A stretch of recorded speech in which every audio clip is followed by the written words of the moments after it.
Oke, assalamualaikum warahmatullahi wabarakatuh. Selamat siang. Semoga tetap semangat puasanya ya. Ehm, Hari ini kita masuk ke pembelajaran keempat, yaitu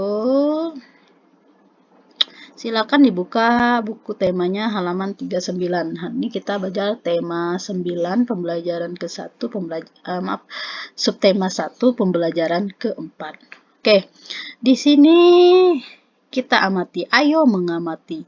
Perhatikanlah gambar di atas. Tahukah kamu benda apakah itu? Benda itu dibuat oleh manusia di bumi. Benda itu diluncurkan keluar angkasa untuk memenuhi kebutuhan manusia, terutama untuk kebutuhan komunikasi. Terdapat lebih dari 24.500 benda buatan manusia yang beredar di luar angkasa. Apa yang terjadi dengan benda-benda itu? Untuk apa sajakah benda-benda itu dibuat? Bagaimana cara meluncurkannya dari bumi? Oke, kita simak ya. Ini adalah, kita lihat di Tahukah Kamu. Tahukah kamu bahwa yang kamu lihat adalah gambar salah satu satelit buatan. Satelit buatan ini dikirimkan ke orbit bumi dengan tujuan tertentu. Manusia telah lama meluncurkan satelit buatan untuk kemajuan ilmu pengetahuan dan teknologi. Satelit buatan diluncurkan ke luar angkasa dengan menggunakan pesawat luar angkasa melalui roket. Satelit tersebut akan mengumpulkan data dan informasi yang akan dikirimkan ke bumi. Ada berbagai misi dalam peluncuran satelit buatan manusia, di antaranya yaitu keperluan komunikasi dan informasi. Tahukah kamu misi-misi lain satelit-satelit buatan manusia?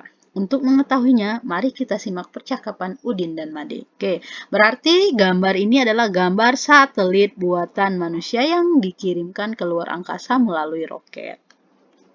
Selanjutnya, kita lihat percakapan antara Udin dan Made ya. Oke, Udin berkata di sini, aku baru mengerti bahwa satelitlah yang membantu kita melakukan komunikasi dengan cepat dan akurat. Kata ayah, berkat satelit, kini semua informasi tersedia dengan mudah dan cepat. Ayah bilang, dulu sangat sulit untuk menyampaikan pesan ke seluruh kampung. Masyarakat harus menggunakan kentongan yang dipukul keras-keras. Sekarang, aku tidak pernah melihat itu terjadi di tempat tinggalku. Terus Made menjawab ya di sini. Iya, ayah dan ibuku pun menceritakan hal yang sama. Sekarang semua informasi dapat disampaikan dengan cepat. Misalnya, jika ada tetangga yang sakit atau perlu bantuan, biasanya Pak RT memberitahu warga lewat telepon atau pesan singkat. Bantuan pun segera datang. Terus Udin ya di sini ya. Itukah yang disebut dengan kehidupan masyarakat modern? Serba cepat dan dapat menjangkau banyak orang dalam waktu yang singkat. Tetapi, ayah mengatakan ada juga beberapa hal yang harus diwaspadai oleh masyarakat modern. Ayah belum sempat menceritakannya kepadaku. Tahukah kamu, Made? Aku tahu itu. Saat ini mudah untuk mengetahui apa saja yang ingin kita ketahui. Pergi ke perpustakaan yuk. Ada beberapa sumber informasi yang dapat kita gunakan untuk menjawab pertanyaan itu. Kita bisa meminta bantuan pustakawan di sana untuk membantu kita. Pasti ada artikel yang telah membahas hal itu. Oke, di sini ya. Selanjutnya, dampak sosial modernisasi. Lihat di sini ada gambar apa, nak? Anak-anak ya. Ada gadget, HP, ada juga bisa digunakan untuk belajar, ada email berpesan, bertukar pesan dengan cepat. Oke, kita baca ya. Modernisasi banyak membawa dampak bagi kehidupan sosial masyarakat. Salah satunya adalah usaha manusia untuk mengembangkan ilmu pengetahuan dan teknologi. Salah satu kebutuhan manusia yang berkembang pesat adalah kebutuhan teknologi, komunikasi, dan informasi. Perkembangan teknologi komunikasi berkembang sangat pesat saat ini. Komunikasi kini telah dibatasi ruang dan waktu. Seluruh penghuni dunia berkesempatan untuk saling berkomunikasi dan berkirim informasi. Sejak tahun 1976, Indonesia telah memiliki satelit komunikasi yang diluncurkan ke luar angkasa untuk kebutuhan komunikasi. Hingga kini telah 8 kali Indonesia meluncurkan satelit komunikasi. Berarti udah 8 kali ya. Satelit terakhir yang diluncurkan pada tahun 2017 adalah satelit Telkom 3S untuk menggantikan satelit komunikasi sebelumnya. Berkembangnya ilmu pengetahuan dan teknologi juga mempengaruhi kehidupan masyarakat. Teknologi industri yang semakin maju dapat melipat hasil gandakan produksi dengan cepat dan kualitas yang tinggi. Ini dampak positifnya ya. Selain itu, kemajuan teknologi juga membantu pendistribusian barang, hasil produksi, sehingga barang dapat tersedia di mana saja dan kapan saja. Ini dampak positif dari perkembangan teknologi. Kemajuan ilmu pengetahuan teknologi sebagai bagian dari modernisasi dapat pula menyebabkan kesenjangan dalam masyarakat. Masyarakat yang sudah paham dan mampu memanfaatkan teknologi akan semakin maju. Sedangkan masyarakat yang belum mampu memanfaatkan kemajuan teknologi dan ilmu pengetahuan akan semakin tertinggal. Ketertinggalan akan pemanfaatan teknologi dapat berpotensi menimbulkan konflik di masyarakat. Oke, masuknya ini juga dampak negatif. Kalau paragraf awal tadi disebutkan dampak positif dengan perkembangan teknologi, di paragraf selanjutnya ini adalah dampak negatifnya. Nih, masuknya pengaruh asing merupakan salah satu dampak terbukanya sistem komunikasi dan informasi. Pengaruh asing tersebut banyak juga yang sesuai dengan norma masyarakat di Indonesia, sehingga dapat dengan mudah menimbulkan gesekan dalam kehidupan sosial masyarakat. Kemajuan bidang industri menimbulkan pula dampak terhadap masyarakat. Contohnya adalah dengan adanya pencemaran lingkungan akibat kegiatan industri. Air, tanah, dan udara yang tercemar jelas akan membahayakan kehidupan masyarakat. Industrialisasi dengan menggunakan peralatan canggih pengganti tenaga manusia juga berdampak pada masyarakat. Dampak yang sangat nyata adalah meningkatnya pengangguran. Ini dampak negatifnya.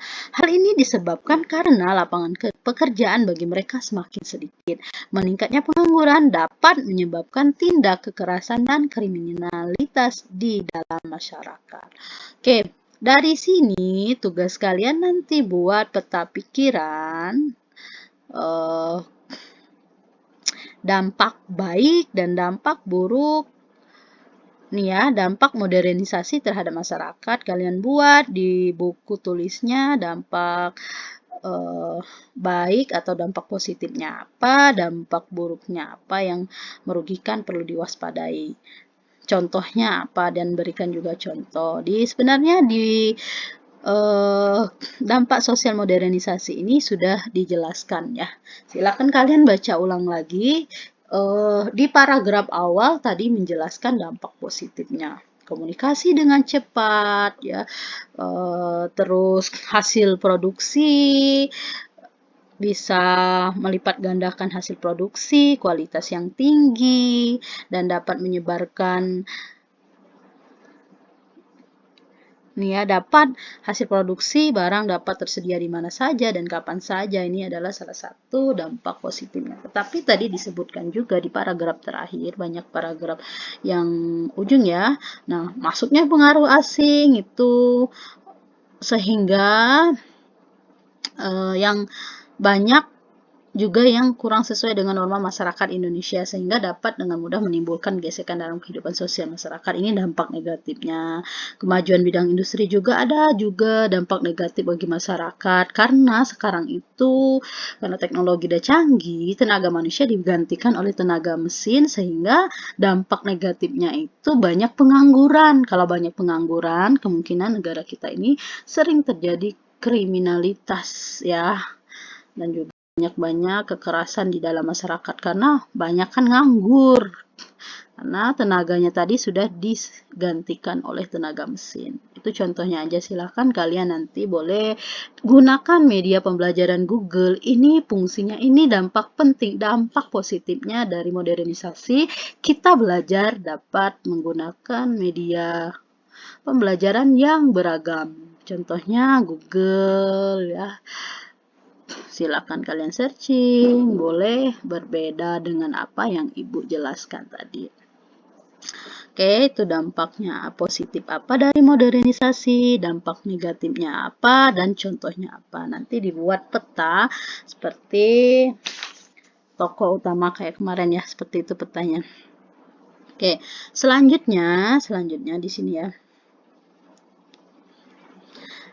Bu baca sedikit penjelasan ini. Perkembangan dan kemajuan teknologi membantu dan mempermudah manusia jika dimanfaatkan dengan benar. Perkembangan dan kemajuan teknologi digunakan manusia untuk memenuhi kebutuhan dan memecahkan berbagai masalah yang dihadapi sehari-hari. Kemajuan teknologi juga diciptakan untuk memastikan adanya keteraturan dalam kehidupan sosial masyarakat. Oke, contohnya saja sekarang ini ya. Kalau zaman tradisional dulu sebelum ada internet, kita belajar masih melewati buku. Cari-cari buku, sedangkan buku ini biasanya agak susah dicari kalau tidak di perpustakaan, bukunya banyak ya. Itu zaman tradisional. Agak susahlah kita memecahkan masalah, terutama kalau kalian sekolah ini masalah dalam mengerjakan tugas ya. Jadi kalau zaman Ibu Rizka kalau ada tugas dulu harus nanya ke orang tua, terus cari-cari buku yang sesuai dengan yang ditugaskan oleh guru, itu pun tidak mudah mencarinya terkadang, apalagi kalau daerah yang jauh perpustakaannya juga tidak lengkap. Beda dengan sekarang, kalau sekarang itu kemajuan teknologi sangat-sangat membantu dalam memecahkan masalah, terutama kalian seorang pelajar. Kalau kalian aktif, kalian bisa memanfaatkan handphone untuk belajar. Di sana banyak channel YouTube, banyak juga media artikel-artikel tentang pembelajaran. Kalian tinggal mengetik kata kunci, misalnya cara atau kalian cari tahu dampak positif dari modernisasi. Nanti di Google banyak sekali menyediakan informasi-informasi yang kita butuhkan. Jadi sekarang itu kita sudah memasuki modernisasi dan sangat-sangat terbantu dengan adanya kemajuan teknologi. Dan ada dampak negatifnya juga. Dampak negatifnya juga Bu bandingin dengan zaman Ibu Rizka dulu ya. Kalau zaman Ibu Rizka belum ada namanya handphone, belum ada namanya Google, sehingga waktu bermain bersama teman, berkumpul dengan keluarga itu masih banyak dan hubungan kekeluargaannya biasanya masih erat. Beda dengan zaman sekarang, dampak negatifnya karena kalian pada sibuk sendiri-sendiri dengan gadget kalian, sehingga kalian waktu untuk berkumpul dengan keluarga kurang, waktu bermain dengan teman di luar juga kurang, sehingga banyak hanya menghabiskan waktu di rumah saja. Jadi itu salah satu contoh dampak negatif dari penggunaan perkembangan teknologi sekarang ini ya. Nanti silakan banyak contoh-contoh yang lain yang bisa kalian cari sendiri.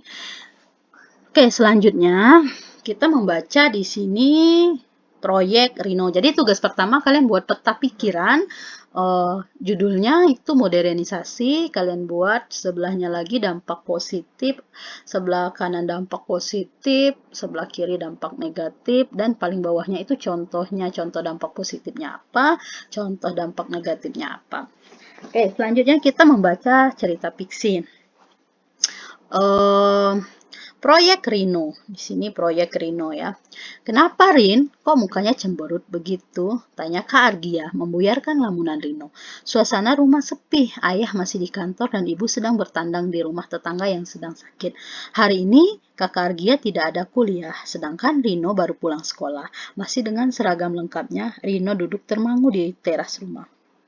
Ini Rino ya sama. Ah, Kak Argi, aku sedang berpikir, bukan cemberut, sangkal Rino. Aku sedang memikirkan tentang proyek sekolah, Kak. Kami harus membuat sesuatu yang bisa dijual di hari pasar 2 minggu lagi. Barang tersebut harus hasil buatan sendiri dan tidak boleh menggunakan bahan yang mahal. Kata Bu Guru, supaya kita dibeli oleh teman-teman lain di sekolah. Nah, aku sedang berpikir, kira-kira aku membuat apa? Jelas Rino kan. Wah, itu proyek yang bagus. Dengan begitu kamu dituntut kreatif dan juga berpikir ekonomis. Dulu waktu kakak seusiamu, kakak belum pernah dapat tugas seperti itu, kata Kak Argia sambil mendekati Rino. Tapi itu kan tugas yang sulit, Kak. Rino kan belum pernah punya pengalaman seperti ini. Mana ini tugas perorangan lagi, kata Rino. Kali ini ia benar-benar cemberut. Hei, gurumu tahu kemampuan siswanya, sehingga tidak akan memberikan tugas yang melebihi kemampuannya. Tugas ini boleh dibantu kan? Hibur Kak Argia. Ah, betul. Itu yang dikatakan Bu Guru. Tugas ini boleh dibantu orang tua, tetapi orang tua hanya boleh mengarahkannya, tidak boleh mengerjakannya. Jadi semua yang akan mengerjakan aku, Kak. Nah, sepertinya aku bisa minta tolong Kakak juga dong. Rino bersemangat menjelaskan arahan Bu Guru tadi sebelum pulang sekolah. Kali ini mata Rino berbinar-binar. Di sini Rino ya. Boleh, hari ini kakak tidak ada kuliah, jadi kita bisa memulainya setelah kamu makan siang. Sekarang ganti baju seragamu, makan siang, terus kita kerjakan. Setuju? Kata Kak Argia sambil bergegas memasuki rumah. Rino pun senang, bukan kepalang. Ia segera melakukan yang disarankan kakaknya dan siap di ruang tengah dalam waktu setengah jam. Rino dan Kak Argia pun terlihat sibuk berdiskusi. Rino memegang buku dan pensil untuk membuat daftar barang-barang yang disukai teman-teman sebayanya yang bisa dibuat sendiri. Ia menulis beberapa jenis makanan, mainan, dan alat tulis. Ia juga menuliskan beberapa hingga hiasan gantungan kunci kertas, pembatas buku, hingga hiasan dinding sederhana. Oke, gini aja ya. Ibu Rizka percepat aja di sini. Silakan kalian baca sendiri di karangan fiksinya Proyek Rino ini secara garis besarnya. Kalau ibu bacain terlalu panjang nanti durasinya ya. Oke, kita bahas pertanyaan yang timbul dari bacaan fiksi tersebut. Dalam sebuah cerita fiksi biasanya terdapat satu tokoh utama dan satu atau lebih tokoh tambahan. Tokoh keduanya biasanya ditentukan dengan melihat seberapa sering sang tokoh muncul dalam cerita atau dialog dalam cerita tersebut. Kita juga dapat menentukan tokoh utama dan tokoh tambahan dengan melihat jalan cerita dan tentang siapa cerita tersebut. Tokoh tambahan biasanya mendukung tokoh utama dalam cerita fiksi. Peran tokoh tambahan salah satunya untuk memperjelas watak tokoh utama. Nah, di sini di cerita ini ada tokoh utamanya di situ Rino. Kenapa Rino? Rino di sini sering disebutkan dan di jalan ceritanya Rino ini yang memiliki masalah dalam tugasnya. Nah, Kak Argia di sini membantu Rino untuk mengerjakan tugasnya. Di sini Kak Argia sebagai tokoh tambahannya. Oke, ininya nggak usah kalian buat, kita langsung aja nanti silahkan kalian diisi aja di sini ya. Pada tempat yang disediakan, tulislah isi cerita dari fiksi di atas. Watak, oke, kita isi dulu judul cerita ya. Ini peta tentang cerita fiksi dia tadi ya. Judul cerita di situ, judul ceritanya kita lihat lagi Proyek Rino. Proyek Rino. Watak tokoh utama. Kita cari dulu siapa sih tokoh utama. Di sini tokoh utama yang jadi permasalahan, yang mempunyai masalah itu adalah Rino. Ingat kata kuncinya aja di situ judulnya ada Proyek Rino. Berarti di sini tokoh utamanya Rino. Apa watak dari si Rino ini ya? Dari bacaannya ini si Rino ini antusias, dia berantusias mendapatkan tugas dari gurunya. Terus bertanggung jawab, dia juga bertanggung jawab untuk melaksanakan tugas dari gurunya dan juga mandiri. Dia mau bekerja keras, ya mandiri, antusias, bertanggung jawab dan juga mandiri. Si Rino dia dengan jujurnya berkata tidak tugas ini dikerjakan boleh dibantu orang tua tapi hanya mengarahkan, tapi yang mengerjakannya semua itu adalah Rino sendiri. Jadi dia itu bertanggung jawab, antusias dan mandiri. Terus watak tokoh tambahan. Tokoh tambahan di sini adalah kakaknya Kak Argia. Kak Argia ini bagaimana? Kak Argia ini bijaksana, dia itu sabar dan suka membantu adiknya. Bijaksana, bagaimana dia bijaksana? Dia tidak membebaskan Rino saat Rino di cerita ujungnya itu dia membuka situs untuk membantu memecahkan masalah Rino, tapi didampingi oleh si Kak Argia. Karena situs ini tidak boleh dibuka anak-anak sendirian tanpa didampingi orang tua. Tetapi si Kak Argia ini bijaksana dengan dia mendampingi adiknya untuk membantu memecahkan permasalahan adiknya tersebut. Nah, berarti kakak ini bersifat bijaksana, baik, dan suka membantu. Gambar tempat peristiwa. Tempat peristiwa ini tadi kejadiannya di sini di rumah mereka ya, karena di situ Kak Argia tidak kuliah dan Rino baru pulang sekolah. Hubungan antara tokoh utama dan tokoh tambahan, hubungannya ini sangat berhubungan erat dengan tokoh utama dan sangat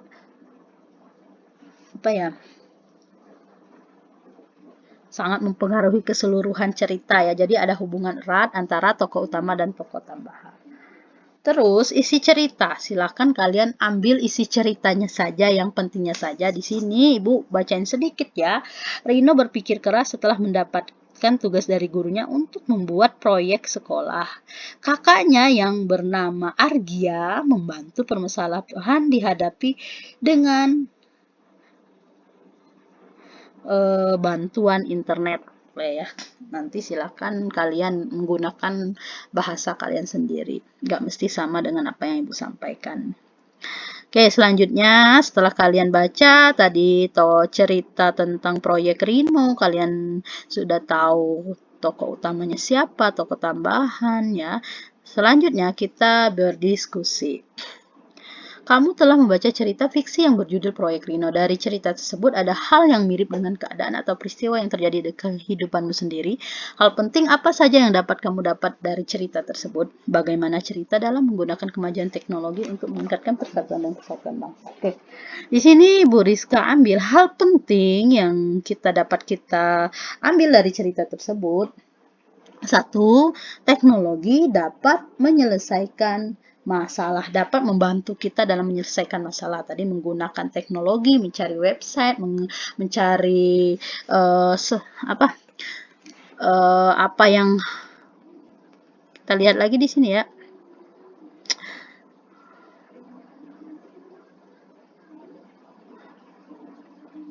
Nah, cara membuatnya katanya cara menyelesaikan masalah. Jadi hal yang penting ini teknologi dapat menyelesaikan masalah.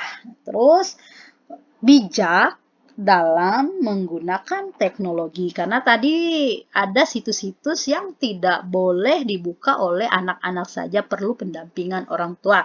Seperti misalnya ini YouTube nanti ya, YouTube boleh anak-anak membuka, tapi setidaknya ada pendampingan orang tua. Kalian selalu harus didampingi dalam penggunaan internet.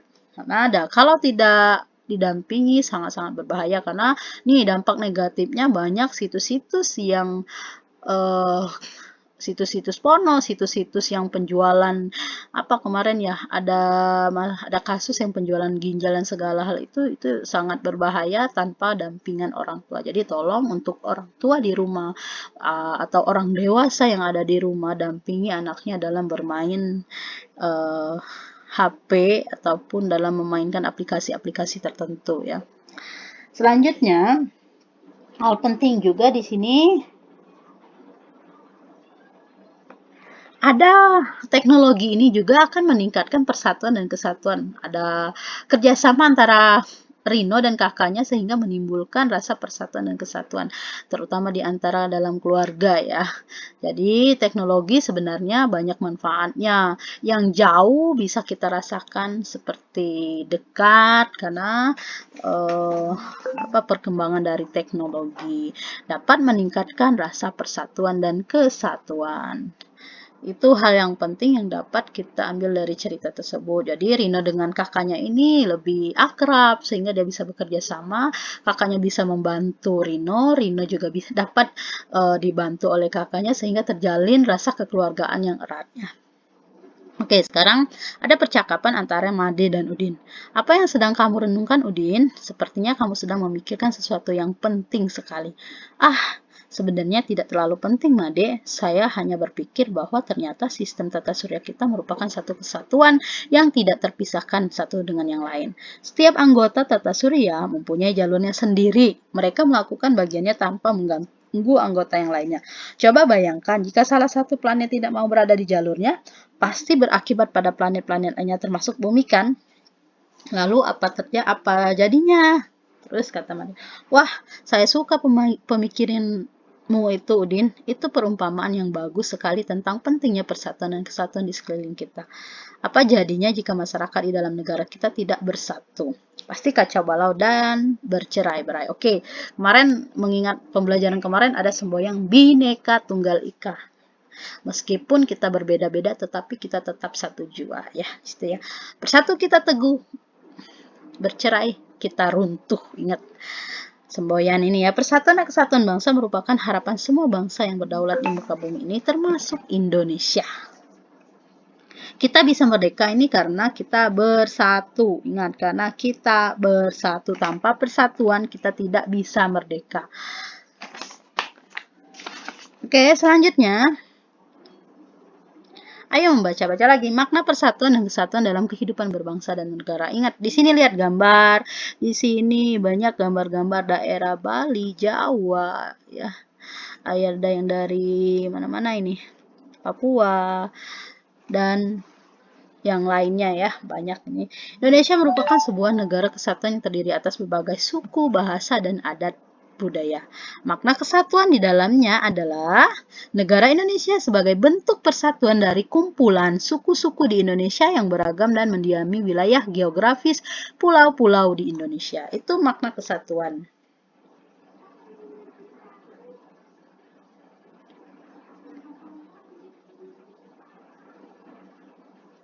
Oke, lanjut ya.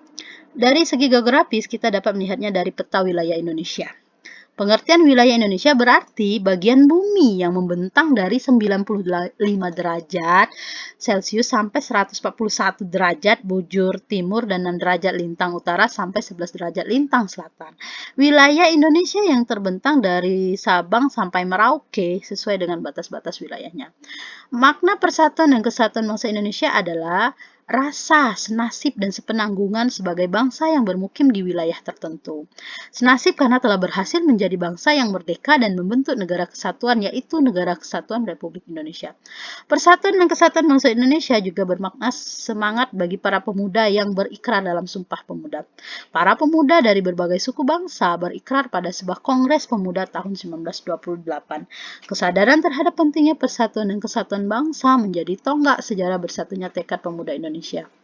Para pemuda bertekad untuk Indonesia yang bersatu dan Indonesia sebagai sebuah kesatuan. Pada masa perjuangan kemerdekaan Indonesia, istilah persatuan Indonesia merupakan hal yang sangat penting untuk memacu kesemangat perjuangan bangsa.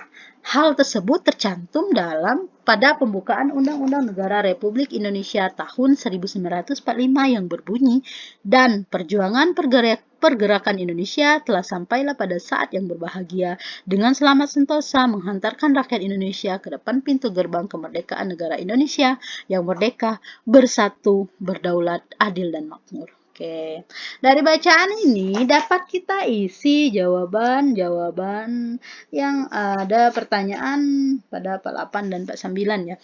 Apa makna persatuan dan kesatuan bangsa dari bacaan tersebut? Ingat, ada kata di sini dari bacaan ini ya. Dari ada di paragraf 1 tadi dijelaskan. Ini ya.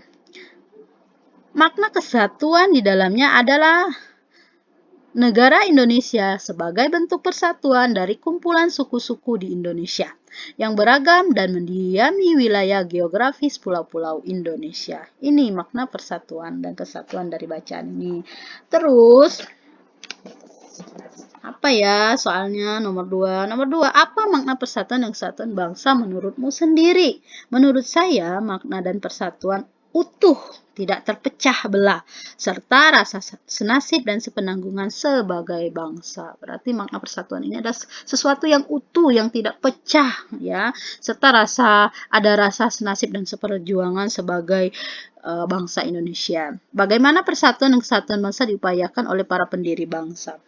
Persatuan dan kesatuan bangsa sebagai semangat. Zaman dulu dibuat sebagai semangat para pemuda bangsa yang berikrar bersumpah pemuda pada masa perjuangan kemerdekaan. Persatuan dan kesatuan ini merupakan hal yang sangat penting untuk memacu semangat perjuangannya. Jadi persatuan dan kesatuan bangsa ini merupakan hal yang sangat penting untuk memacu semangat para pejuang kita kemarin untuk bersatu, untuk menjadikan negara Indonesia ini negara yang merdeka. Oke ya.